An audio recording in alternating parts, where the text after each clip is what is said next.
मोक्ष मोक्ष हा वाद आहे. गीतार्थ योगो नाम 18वा अध्याय स्वार.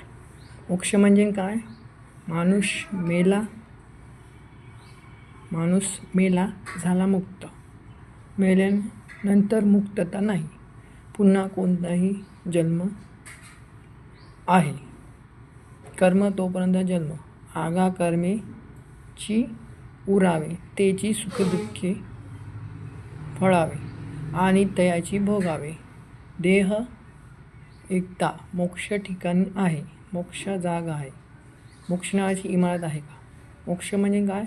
तर शंकराचार्य सांगतात, मोक्ष से नाही वास्तुस्थी नाही ग्रामतोरी अज्ञान नाशो हृदय ग्रंथी अज्ञान नाशतो मुक्ती अज्ञान हृदय ग्रंथी नाशो ग्रंथी मोक्ष.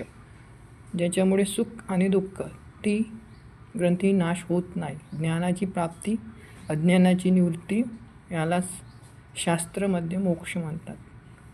84 लाख योनी म्हणून त्याला पुन्हा जन्म घ्यायची गरज पडत नाही. तो भगवंताला प्राप्त होतो.